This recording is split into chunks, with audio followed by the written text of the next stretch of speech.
बृहस्पतिवार व्रत कथा। प्राचीन समय की बात है। एक नगर में एक बड़ा व्यापारी रहता था। वह जहाजों में माल लदवाकर दूसरे देशों में भेजा करता था।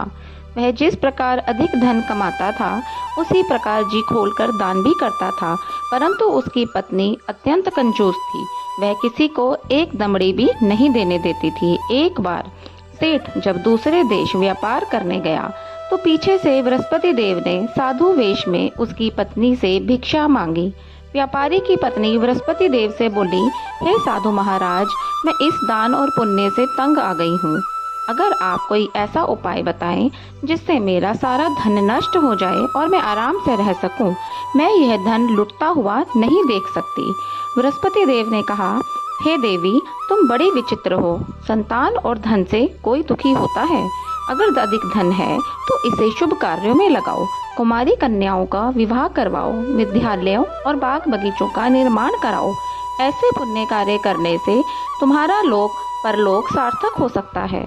परंतु साधु की इन बातों से व्यापारी की पत्नी को खुशी नहीं हुई। उसने कहा, मुझे ऐसे धन की आवश्यकता नहीं है जिसे मैं दान दूं। तब बृहस्पति देव बोले, यदि तुम्हारी ऐसी इच्छा है तो तुम एक उपाय करना।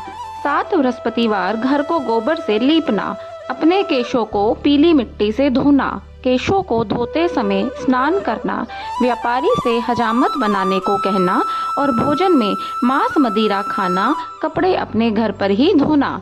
ऐसा करने से तुम्हारा सारा धन नष्ट हो जाएगा। इतना कहकर बृहस्पति देव अंतर ध्यान हो गए।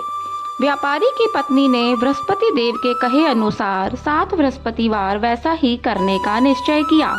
केवल 3 बृहस्पतिवार ही बीते थे कि उसकी समस्त धन संपत्ति नष्ट हो गई और वह परलोक सिधार गई। जब व्यापारी वापस आया तो उसने देखा कि उसका सब कुछ नष्ट हो चुका है।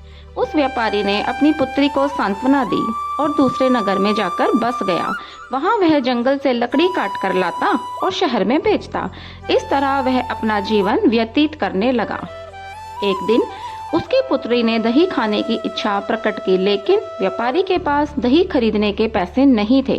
वह अपनी पुत्री को आश्वासन देकर जंगल में लकड़ी काटने चला गया। वहां एक वृक्ष के नीचे बैठ अपनी पूर्व दशा पर विचार कर रोने लगा। उस दिन बृहस्पतिवार था। तभी वहां बृहस्पति देव साधु के रूप में सेठ के पास आए और बोले, हे मनुष्य, तो इस जंगल में किस चिंता में बैठा है?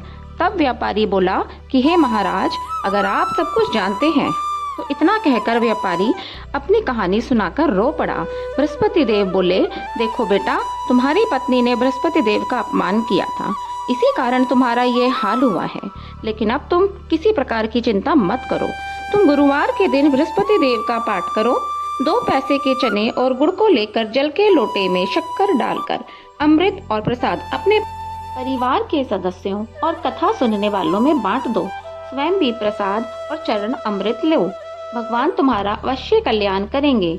साधु की बात सुनकर व्यापारी बोला, महाराज, मुझे तो इतना भी नहीं बचता कि मैं अपनी पुत्री को दही लाकर दे सकूं। इस पर साधु जी बोले, तुम लकड़ियां शहर में बेचने जाना। तुम्हें लकड़ियों के दाम पहले से चौगुने मिलेंगे, जिससे तुम्हारे सारे कार्य सिद्ध हो जाएंगे। उसने लकड़ियां काटी और शहर में बेचने के लिए चल पड़ा। उसकी लकड़ियां अच्छे दाम में बिक गई, जिससे उसने अपनी पुत्री के लिए दही लिया और गुरुवार की कथा हेतु चना गुड़ लेकर कथा की और प्रसाद बांटकर स्वयं भी खाया। उसी दिन से उसकी सभी कठिनाइयां दूर होने लगी। परंतु अगले बृहस्पतिवार को वह कथा करना भूल गया। अगले दिन वहां के राजा ने एक बड़े यज्ञ का आयोजन कर पूरे नगर के लोगों के लिए भोजन का आयोजन किया था। राजा की आज्ञा के अनुसार पूरा नगर राजा के महल में भोजन करने गया, लेकिन व्यापारी व उसकी पुत्री तनिक विलंब से पहुंचे। अतः उन दोनों को राजा ने महल में ले जाकर भोजन कराया। जब वे दोनों लौट कर आए, तब रानी ने देखा कि उसका खूंटी पर टंगा हार गायब हो गया है। रानी को व्यापारी और उसकी पुत्री पर संदेह हुआ कि उसका हार उन दोनों ने ही चुराया है। राजा की आज्ञा से उन दोनों को कारावास की कोठरी में कैद कर दिया गया। कैद में कर दोनों अत्यंत दुखी हुए। वहां उन्होंने बृहस्पति देवता का स्मरण किया। बृहस्पति देव ने प्रकट होकर व्यापारी को उसकी भूल का आभास करवाया और उसे सलाह दी कि गुरुवार के दिन कैद खाने के दरवाजे पर तुम्हें 2 पैसे मिलेंगे। उनसे तुम चने और मुनक्का मंगवाकर विधि पूर्वक बृहस्पति देवता का पूजन करना, तुम्हारे सब दुख दूर हो जाएंगे। बृहस्पतिवार को कैद खाने के द्वार पर उन्हें 2 पैसे मिले। बाहर सड़क पर एक स्त्री जा रही थी। व्यापारी ने उसे बुलाकर गुड़ और चने लाने को कहा। इस पर वह स्त्री बोली, मैं अपनी बहू के लिए गहने लेने जा रही हूँ, मेरे पास समय नहीं है। इतना कहकर वह चली गई। थोड़ी देर बाद वहां से एक और स्त्री निकली। व्यापारी ने उसे बुलाकर कहा कि हे बहन, मुझे बृहस्पतिवार की कथा करनी है, तुम मुझे 2 पैसे का गुड़ और चना ला दो। बृहस्पति देव का नाम सुनकर वह स्त्री बोली, भाई मैं तुम्हें अभी गुड़ चना ला कर देती हूँ। मेरा इकलौता पुत्र मर गया है, मैं उसके लिए कफन लेने जा रही थी, लेकिन मैं पहले तुम्हारा काम करूंगी, उसके बाद अपने पुत्र के लिए कफन लाऊंगी। वह स्त्री बाजार से व्यापारी के लिए गुड़ चना ले आई और स्वयं भी बृहस्पति देव की कथा सुनी। कथा के समाप्त होने पर वह स्त्री कफन लेकर अपने घर आ गई। घर पर लोग उसके पुत्र की लाश को राम नाम सत्य है कहते हुए शमशान ले जाने की तैयारी कर रहे थे। स्त्री बोली, मुझे अपने लड़के का मुख देख लेने दो। अपने पुत्र का मुख देखकर उस स्त्री ने उसके मुंह में प्रसाद और चरण अमृत डाला। प्रसाद और चरणामृत के प्रभाव से वह पुनः जीवित हो गया।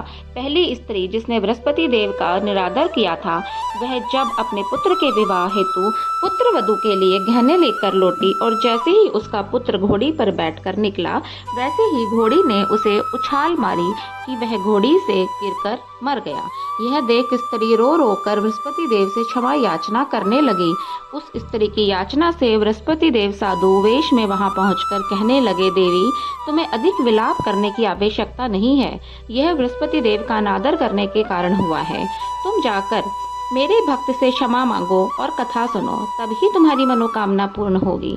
जेल में जाकर उस स्त्री ने व्यापारी से माफी मांगी और कथा सुनी। कथा के उपरांत वह प्रसाद और चरणामृत लेकर अपने घर वापस गई।